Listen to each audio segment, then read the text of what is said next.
Naturalmente, os taxistas do Espírito Santo também, é bom que lembre que Vossa Excelência participou também dessa articulação. Claro, o projeto que assegura aos taxistas o direito de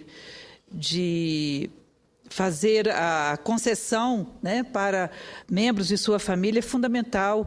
Inclusive, eu passei por essa experiência no período que meu pai era taxista, depois de falecido. Nós tivemos muita dificuldade de fazer essa transação aí. Eu acho que, em boa hora, essa legislação ela acontece aqui no Senado Federal e, com alegria, a presidenta Dilma sanciona. A sensibilidade da presidenta foi fundamental para essa. Inclusive, a ministra Ideli hoje esteve aqui na Constituinte conosco, a presidenta também, tivemos a alegria de conversar com elas e nos convidaram, a bancada, para ir lá, mas, infelizmente, não podemos ir lá no sindicato, onde foi sancionada a lei. Muito bem. Mas, senhor presidente, senhoras senadoras e senhores senadores, ouvintes da Rádio Senado, telespectadores da TV Senado, eu venho a esta tribuna registrar o aniversário de 60 anos da Petrobras, comemorado no último dia 3 de outubro, desta que, sem dúvida, é muito mais que uma mera empresa brasileira, mas um verdadeiro patrimônio nacional.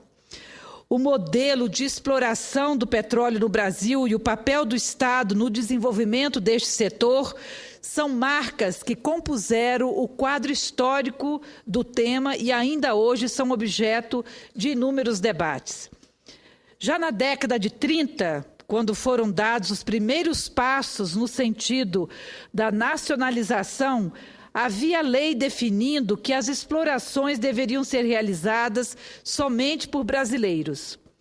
Em 1938, foi criado o Conselho Nacional do Petróleo, a CNP, que tinha o objetivo de avaliar os pedidos de pesquisas e as atividades extrativistas de exploração.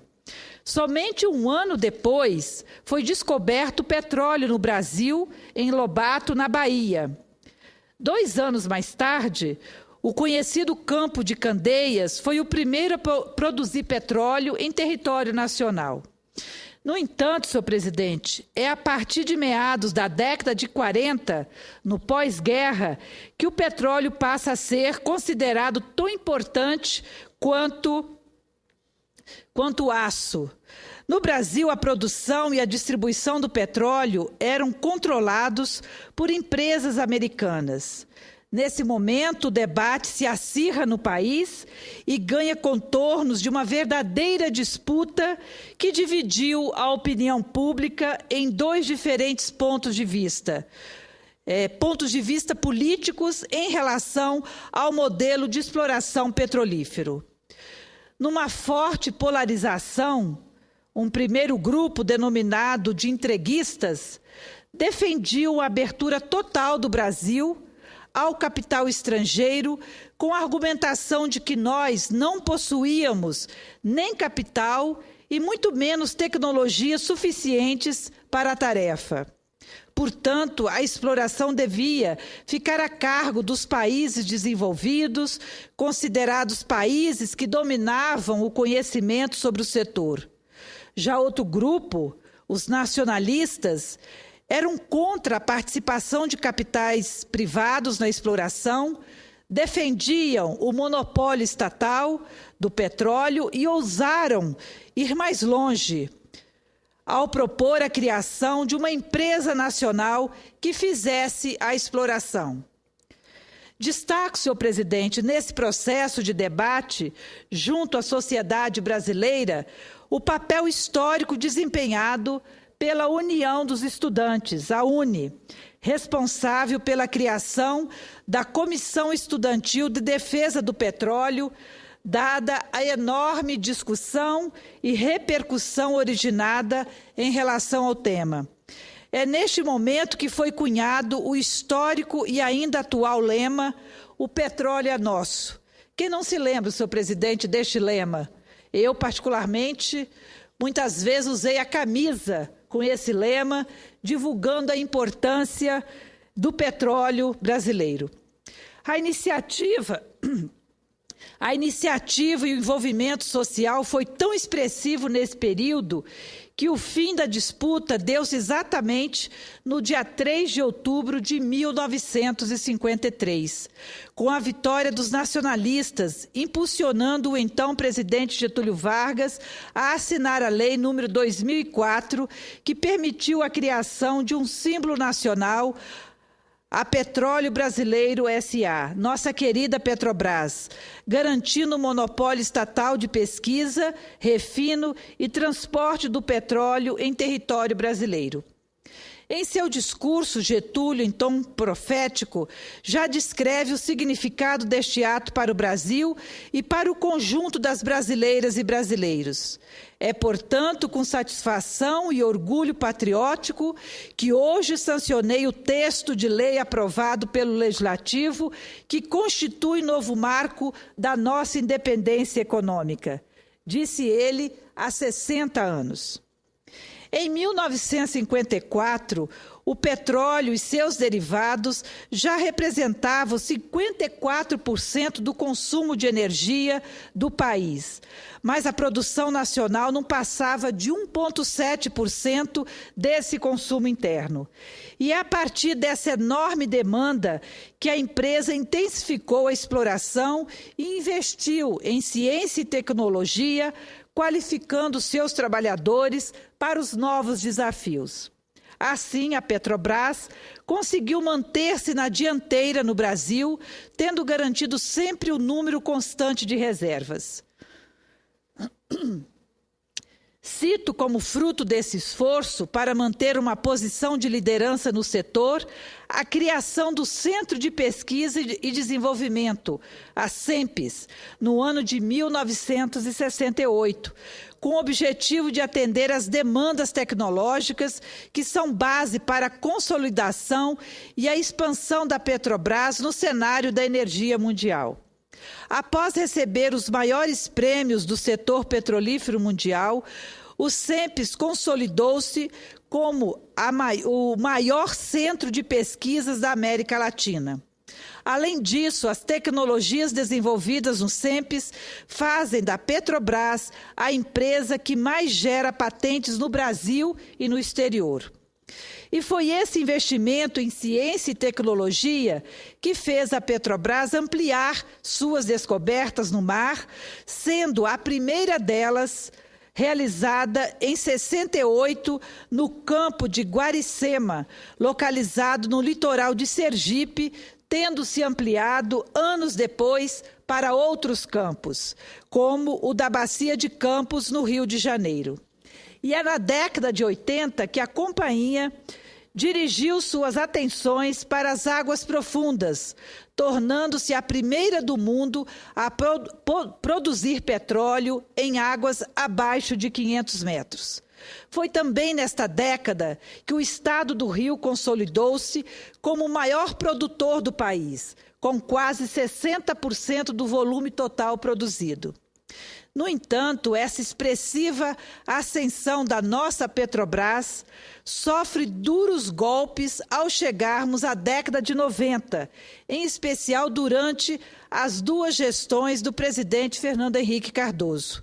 Novamente, o debate acerca de quem deve explorar a riqueza do petróleo toma conta da agenda política nacional. Com o governo federal sob hegemonia do ideário neoliberal, sofremos um gradual processo de desmonte e sucateamento de nossa maior e mais estratégica empresa nacional. Durante os 8 anos de governo FHC, a Petrobras foi fatiada em unidades de negócio, teve cortes profundos em seu orçamento e desvalorizou os servidores públicos de carreira. A terceirização atinge o estrondoso número de 120 mil contratados, enquanto os servidores efetivos caem de 60 mil para cerca de 30 mil, segundo a conhecida estratégia de enxugar para desnacionalizar. A consequência deste desmonte não poderia ser outra. Sob o governo FHC, a Petrobras chegou a um nível de desastres ambientais sem precedentes na sua história.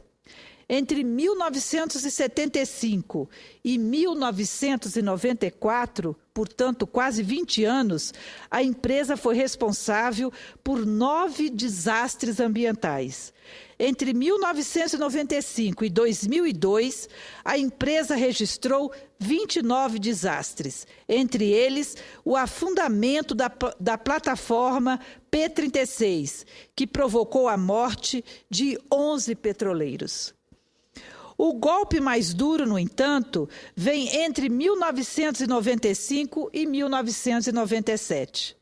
Com a promulgação da Emenda Constitucional número 9 e a Lei número 9.478 de 1997, é quebrado o monopólio estatal na exploração do petróleo, permitindo a contratação de empresas privadas para atividade petrolífera no país.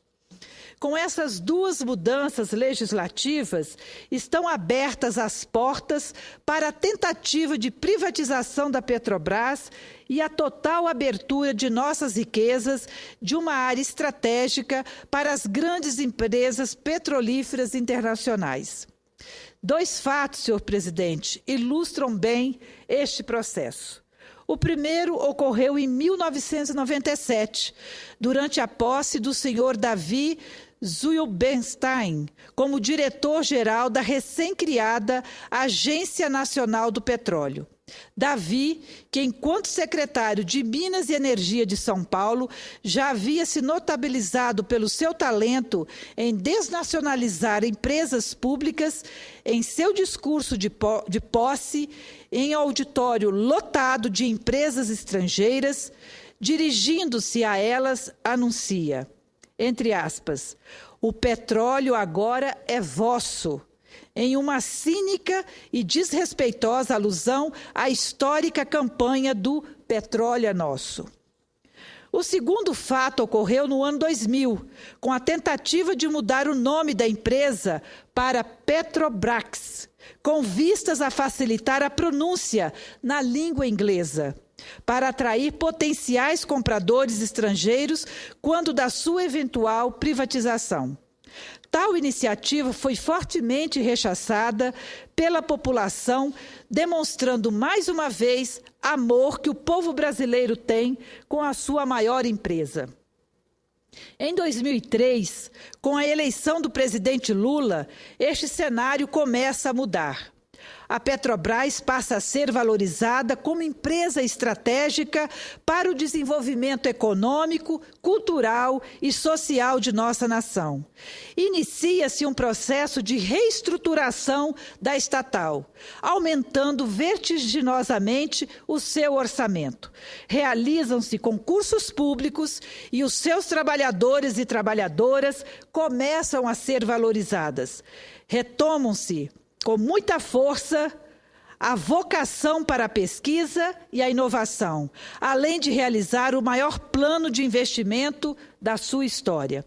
Em 2010, a Petrobras ficou famosa mundialmente por ter efetuado a maior capitalização em capital aberto de toda a história da humanidade. 127,4 bilhões de reais, praticamente o dobro do recorde até então, que era dos Correios do Japão. Os resultados dessa nova política de valorização foram extraordinários. A Petrobras, que em 2012 constava como a 10ª maior empresa do mundo, segundo a Forbes, nos últimos 10 anos aumentou em 73% a produção de petróleo nacional, ao passo que a produção mundial aumentou apenas 12%. No que tange ao gás natural, a produção brasileira apresentou um incremento de mais de 60%, enquanto a produção internacional aumentou 36%. As reservas de gás e petróleo do Brasil aumentaram 73%, ao passo que as mesmas reservas mundiais se ampliaram em 38%. Senhor presidente, senhoras e senhores senadores, os robustos números da Petrobras na última década rebatem a tese privatista de que grandes empresas estatais não podem prosperar, ser eficientes, competitivas e ter boa gestão. Nos últimos 10 anos, a Petrobras impulsionou a indústria nacional a partir de uma forte retomada da cadeia produtiva do petróleo no Brasil. Houve expansão das refinarias e da capacidade de refino. Importante registrar que o país não construía novas refinarias desde 1984. Foram criados milhares de empregos com a reestruturação da nossa indústria naval, que retomou a construção de dezenas de navios, plataformas e sondas de alto valor e tecnologia, sempre priorizando o conteúdo nacional. Importante ressaltar outras duas grandes conquistas desse período. A descoberta da camada do pré-sal, um marco histórico que colocará não só a empresa em um novo patamar de exploração do petróleo no mundo, mas também permitirá um significativo avanço econômico e social do Brasil. E o novo marco regulatório de exploração do petróleo na camada pré-sal, com a mudança do regime de concessão para o regime de partilha, ambos grandes legados do governo do ex-presidente Lula. Vale dizer que a descoberta do pré-sal não foi obra do acaso ou mesmo um golpe de sorte. Ao contrário, a descoberta dessas reservas, senhor presidente, são fruto do investimento pesado em ciência e tecnologia, do fortalecimento da Petrobras e do empenho dos milhares de trabalhadoras e trabalhadores da estatal. Se tivéssemos seguido a tendência de desmonte do período anterior, provavelmente não teríamos chegado a essas riquezas com o protagonismo do Brasil e da Petrobras. Descoberto o pré-sal, o país mergulhou novamente num amplo debate sobre onde empregar essa riqueza monumental.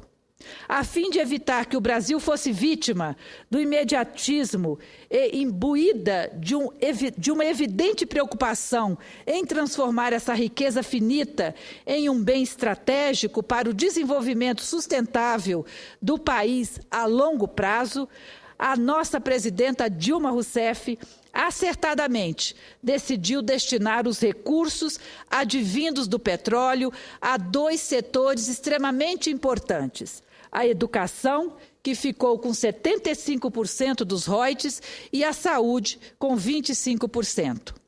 Esse é o momento auspicioso para o Brasil, no qual rendemos nossas sinceras homenagens à Petrobras pelo seu aniversário de 60 anos, símbolo maior da necessidade de um Estado forte, indutor do desenvolvimento econômico e social, capaz de consolidar empresas igualmente fortes, comprometidas com a soberania nacional, sobretudo num setor tão crucial quanto o energético. Não poderia deixar de cumprimentar as trabalhadoras e os trabalhadores, protagonistas de tantas lutas em defesa desse patrimônio nacional, que construíram e continuam construindo no dia a dia essa gigante do petróleo no Brasil e no mundo. Parabéns a todos vocês e também ao povo brasileiro por defender de maneira corajosa e aguerrida uma de nossas principais empresas públicas, que é a Petrobras. Senhor presidente, é isso que eu tinha para o momento. Eu quero aqui agradecer pela atenção e solicitar também que este nosso discurso seja publicado para que seja de conhecimento de todos. Muito obrigada, senhor presidente. Vossa Excelência, atendido na forma do regimento.